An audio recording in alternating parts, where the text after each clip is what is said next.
America అధ్యక్ష ఎన్నికల్లో Trump గెలుపు దాదాపుగా ఖాయం అనే చర్చ జరుగుతోంది. పెన్సిల్వేనియాలో హత్యాయత్నం జరగడం, రేసు నుంచి బైడెన్ నిష్క్రమించడంతో ట్రంప్ విక్టరీకి కలిసి వస్తాయంటున్నారు. ఈ నేపథ్యంలోనే ఓ ఆసక్తికర చర్చ ఒకటి మొదలైంది.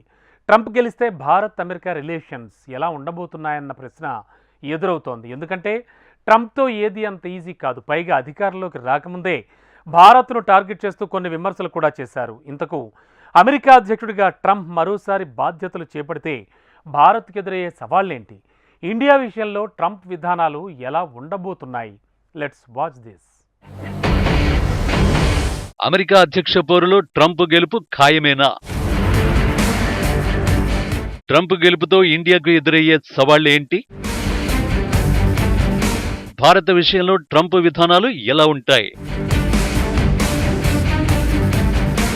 అగ్రరాజ్యం అమెరికా అధ్యక్ష ఎన్నికలు వచ్చే నవంబర్లో జరగబోతున్నాయి. కానీ తాజా పరిణామాలు చూస్తే ఫలితాలపై ఎవరికీ పెద్దగా అనుమానాలు కనిపించడం లేదు. పెన్సిల్వేనియాలో ట్రంప్ పై హత్యాయత్నం తర్వాత సీన్ ఒక్కసారిగా మారిపోయింది. ఇదే సమయంలో బైడెన్ రేస్ నుంచి తప్పుకోవడం ఫలితాలపై తీవ్ర ప్రభావం చూపిస్తుందన్న చర్చ జోరందుకుంది. నిజానికి గత ఎన్నికల్లోనే గట్టి పోటీ ఇచ్చి త్రుటిలో పరాజయం పాలైన ట్రంప్ పెన్సిల్వేనియా ఘటనతో సంబంధం లేకుండానే గెలుస్తారన్న ప్రచారం సాగుతోంది. ఇక్కడే ఓ ఆసక్తికర చర్చ మొదలైంది. టెంపర్కు మారుపేరైన ట్రంప్ మరోసారి అమెరికా అధ్యక్షుడైతే భారత్తో ఎలా వ్యవహరిస్తారన్న ప్రశ్నలు ఆసక్తి రేపుతున్నాయి. ఐటీ ఎగుమతుల నుంచి టెక్నాలజీ రంగ నిపుణుల వలసల వరకు ఆ దేశంపై ఆధారపడుతున్న భారత్కు ట్రంప్ ఆగమనం లాభమా నష్టమా అన్నది ఆ మిలియన్ మార్క్ మిస్టరీ ప్రశ్న.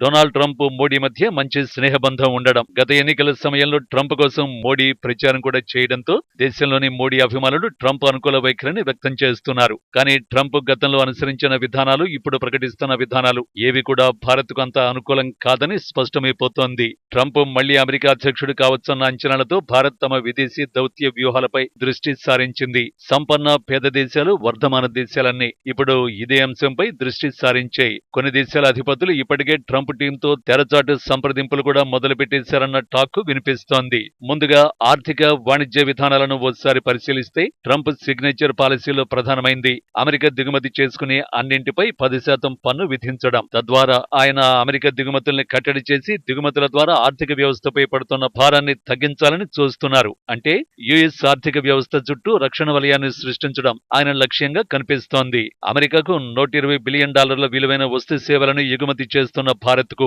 ఇది ఆందోళన కలిగించే అంశమే. భారతీయ ఎగుమతులు ట్రంప్ విధించే సుంకాలతో దెబ్బతింటాయి. భారత్ యుఎస్ వాణిజ్యాన్ని నెమ్మదించేలా చేస్తాయి. నిజానికి ఇటీవలే ట్రంప్ భారత్పై విమర్శలు చేశారు. గత వారం మిషిగన్ లో జరిగిన ఎన్నికల ప్రచారంలో ట్రంప్ భారత ఆర్థిక విధానాలను కూడా విమర్శించారు. ఇండియా హార్లీ డేవిడ్సన్ బైకులపై దిగుమతి సుంకం 200% విధించిందని ఆరోపించారు. అందుకే ఆ సంస్థ భారత్ లో బైకులను అమ్మడం లేదని పేర్కొన్నారు. ఈ విషయాన్ని మొదట ట్రంప్ యుఎస్ కాంగ్రెస్ ఎదుట 2017లో లేవనెత్తారు. 2018లో ఇండియా బైకులపై 60 నుంచి 75% దిగుమతి పన్ను విధించడం తప్పు అని చెప్పారు. మోడీ దాన్ని 50%కి తగ్గించారు. 2019లో కూడా ఇండియా అమెరికా మోటార్ సైకిళ్లపై 100% సుంకాన్ని 50%కి తగ్గించిందని చెప్పిన డొనాల్డ్ ట్రంప్ ఆ పన్ను కూడా ఎక్కువేనంటూ దానిని తాము ఆమోదించలేమన్నారు. మరోవైపు ట్రంప్ ఆర్థిక సలహాదారుల అభిప్రాయం ప్రకారం భారత ఆర్థిక విధానాలు అత్యంత రక్షణ పూరితం. ఒకవేళ ట్రంప్ అగ్రరాజ్యాధినేతగా తిరిగొస్తే ఆ విధానాలను యుఎస్ కోసం సడలించాలని ఒత్తిడి చేసే అవకాశం ఉంటుంది. ట్రంప్ ఆర్థిక విధానాలు గతంలోనే భారత్కు ఇబ్బందులు సృష్టించే.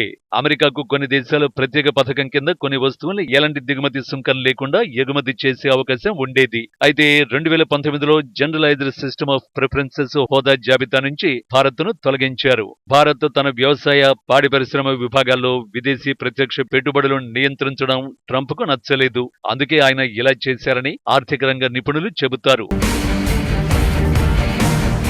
మరోవైపు పర్యావరణ విషయంలోనూ ట్రంప్తో చిక్కులు తప్పకపోవచ్చు. ప్రపంచంలో పర్యావరణానికి హాని కలిగించకుండా అభివృద్ధి సాధ్యం కాదు. ఇప్పటికే అభివృద్ధి చెందిన దేశాలు విచ్చలవిడిగా శిలాజ ఇంధనాలు వాడేసి వాతావరణంలో కర్బన ఉద్గారాలను, పారిశ్రామిక వ్యర్థాలను యథేచ్ఛగా వదిలేసి ఇప్పుడు అభివృద్ధి చెందుతున్న దేశాలకు నీతులు చెబుతున్నాయి. ఈ కారణంగా పెరిగిన భూతాపం, తద్వారా వాతావరణ మార్పులు సృష్టిస్తున్న బీభత్సాలను ప్రతి దేశం ఎదుర్కోవలసి వస్తోంది. ప్రస్తుతం పర్యావరణాన్ని పరిరక్షించుకోవడం ప్రతి ఒక్కరి బాధ్యతగా మారింది. ఈ క్రమంలో భారతదేశం సహా అభివృద్ధి చెందుతున్న దేశాలు వాతావరణం విషయంలో ధనిక దేశాలు ఆర్థికంగా, సాంకేతిక పరిజ్ఞానం పరంగా సహకరించాలని డిమాండ్ చేస్తున్నాయి. అందుకారణం భూతాపం పెరగడం వల్ల తలెత్తుతున్న వాతావరణ మార్పులు, ప్రకృతి వైపరీత్యాల వల్ల అత్యధికంగా ప్రభావితమవుతున్న దేశాల్లో మన దేశం కూడా ఒకటి. అయితే ట్రంప్ మాత్రం ఈ డిమాండ్ను దోపిడీగా చూస్తున్నారు. పైగా అభివృద్ధి చెందుతున్న దేశాల్లో పునరుత్పాదక ఇంధన వనరుల్ని ఏర్పాటు చేసుకునే విషయంలో ఆర్థిక సహాయం, టెక్నాలజీ సహాయం చేయడానికి ఆయనకు ఎంతమాత్రం ఇష్టం లేదు. చైనా, భారత్ వంటి దేశాలకు అమెరికా నిధులు అందించడంలో తనకు ఆసక్తి లేదని ట్రంప్ బహిరంగంగానే వ్యాఖ్యానించారు. భారత్కు ఆందోళన కలిగించే అంశాల్లో ఇది కూడా ఒకటి. అయితే ఒక విషయంలో ట్రంప్ భారత్కు అనుకూలంగా ఉన్నారు. బొగ్గు, ముడి చమురు వంటి శిలాజ ఇంధనాల అన్వేషణకు ఆయన మద్దతు తెలుపుతున్నారు. భారత్ తన అవసరాలకు తగిన స్థాయిలో పునరుత్పాదక ఇంధన వనరులు ఏర్పాటు చేసుకునే వరకు శిలాజ ఇంధనాలను కొనసాగించడానికి ప్రయత్నిస్తుంది. ఈ క్రమంలో ప్రపంచవ్యాప్తంగా ఎదురవుతున్న ఒత్తిళ్లను కూడా ఎదుర్కొంటూ ముందుకు సాగుతోంది. ఇలా మొత్తంగా వాతావరణ మార్పులపై భిన్నాభిప్రాయాలు ఉన్నప్పటికీ భారత్, ట్రంప్ ఈ విషయంలో కలిసి పనిచేసే అవకాశం ఉంది. ఇక ట్రంప్ రెండోసారి పవర్లోకి వస్తే ఆసియాలోని అమెరికా మిత్ర దేశాలకు సహకరించడం కాస్త కష్టమనే చర్చ జరుగుతోంది. తాజా ఎన్నికల ప్రచారంలో చైనా నుంచి తీవ్ర ముప్పు ఎదుర్కొంటున్న తైవాన్ కు అండగా నిలుస్తామని ఎక్కడా చెప్పలేదు. ఆసియాలో చైనా ప్రాబల్యం పెరుగుతున్న వేళ ట్రంప్ వైఖరి చాలా కీలకం. ఎందుకంటే ఇప్పటికీ ప్రపంచంలోని అత్యంత బలమైన సైనిక వ్యవస్థ కలిగిన దేశం అమెరికానే. చైనాను నిలువరించే క్రమంలో ఆసియాలోని మిత్ర దేశాలకు అగ్రరాజ్యం సహకారం కీలకం. చైనాను ఎదుర్కొనేందుకు భారత్తో అమెరికా కలిసి పనిచేయడానికి కారణం అదే. అయితే సౌత్ కొరియా, జపాన్ వంటి మిత్ర దేశాలు అమెరికా నుంచి అనుచిత లబ్ధి పొందుతున్నాయని ట్రంప్ అభిప్రాయపడుతున్నారు. దీనివల్ల అమెరికాకు వచ్చే లాభమేదీ లేదనేది ట్రంప్ వర్షన్. ట్రంప్ ఇదే వైఖరి కొనసాగిస్తే చైనా మరింత రెచ్చిపోయే ప్రమాదం ఉంటుంది. ఇదిలా ఉంటే ట్రంప్ రెండోసారి అధికారంలోకి వస్తే పాకిస్తాన్ ఉగ్రవాదంపై పోరులో భారత్కు చాలా కీలకంగా మారుతారు. ఎందుకంటే ట్రంప్ తొలిసారి అమెరికా అధ్యక్షుడు కాగానే పాకిస్తాన్ తీవ్రవాదానికి మద్దతునిస్తోందని ఓపెన్ స్టేట్మెంట్ ఇచ్చేశారు. ఆ తర్వాత కూడా ఉగ్రవాదానికి వ్యతిరేకంగా వ్యవహరించారు.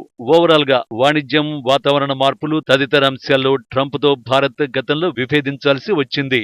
అయినా సరే ట్రంప్ హయాంలో భారత్, అమెరికా సంబంధాలు సజావుగానే సాగాయి. ట్రంప్ రెండో టర్మ్ లో కూడా అదే రకమైన వాతావరణం కొనసాగచ్చు, లేదా ఊహించని పరిణామాలు కూడా ఎదురు కావచ్చు. ఎందుకంటే ట్రంప్ ఇండియా గురించి వివిధ సందర్భాలలో తన మూడ్ ను బట్టి మాట్లాడారు.